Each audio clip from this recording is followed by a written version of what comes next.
শাসক দল আজকে রাজপথে নেমেছে এসআইআর বিরোধিতায়, আপনি কি বলবেন? নাটক করছে, ধপের চপ খাওয়ানোর চেষ্টা করছে। উনি বলেছিলেন এসআইআর হলে ঘেরাও হবে ইলেকশন কমিশন অফিস, তারপরের দিনে যে চা খেয়েছে পানি খেয়ে এসছে অফিস থেকে, আজকে গল্প শোনাচ্ছে। প্রায় 90,000 অফিসার তৃণমূল কংগ্রেস পরিচালিত সরকারিতে এসআইআর দ্রুত করার জন্য দিচ্ছে, আর মানুষকে বোকা বানাচ্ছে। মানুষ অত বোকা নয়। এখন সরকারের কাজ কি ছিল? মানুষের কাছে পৌঁছে যাওয়া, মানুষকে বোঝানো অ্যাকচুয়ালটা কি। আতঙ্কের পরিবেশ তো এই তৃণমূল কংগ্রেস আর বিজেপি মিলে করেছে। যে আতঙ্কের পরিবেশ তৈরি করেছিল, এসআইআর করতে দেবো না বলে গল্প শুনিয়েছে, এবার এসআইআর শুরু হয়ে গেছে। সাধারণ মানুষ ক্ষিপ্ত ওই জন্য যে আমরা এসআইআর এর বিরুদ্ধে। আরে আমরা পলিটিক্যাল এসআইআর এর বিরুদ্ধে, কিন্তু সংবিধানকে সামনে রেখে এসআইআর আমরা বিরোধিতা করতে পারি না। বিএলওরা ভয় পাচ্ছে, শাসক দল হুমকি দিচ্ছে বিভিন্ন জায়গায়। বিএলওদের কাজ কি হবে?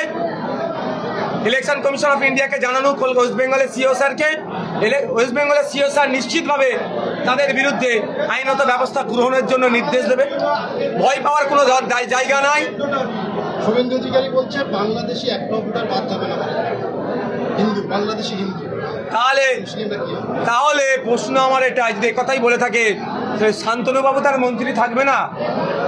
ওরা নতুন করে বাই ইলেকশন করতে হবে।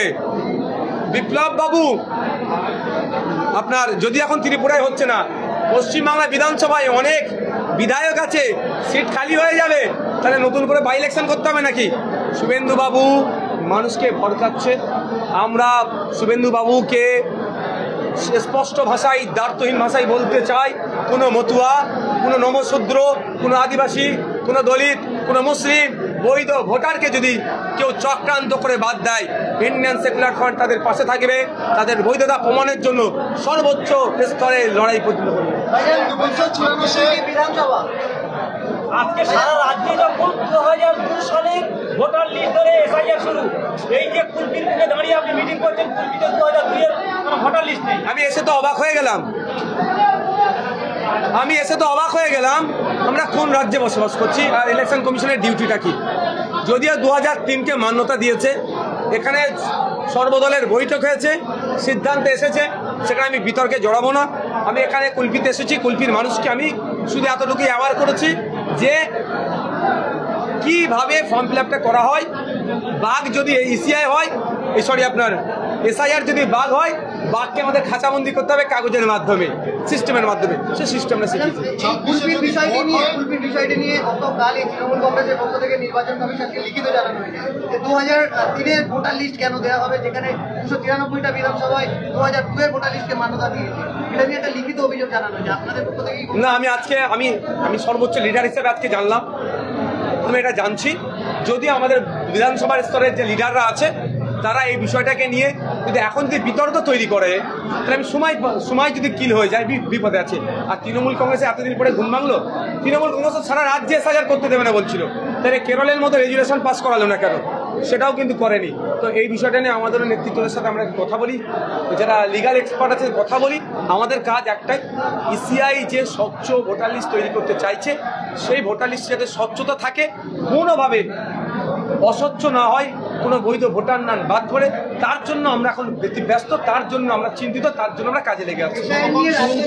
একের পর এক আতঙ্কে আত্মঘাতী হচ্ছে।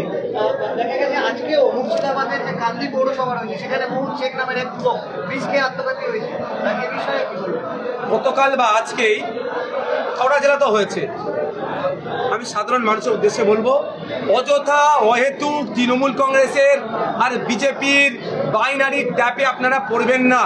বিজেপি আর তৃণমূল মিলে মানুষকে আতঙ্কের সৃষ্টি করছে, পরে এটাকে বাইনারি পলিটিক্স করবে। 2026 সালে ভোটের বৈতরণী পার করবে। সিএ এনআরসি ছিল 2021-এর ভোট ধরা কল, 2026-এর ভোট ধরা কল হিসাবে ব্যবহার করতে চাইছে এসআইআরকে।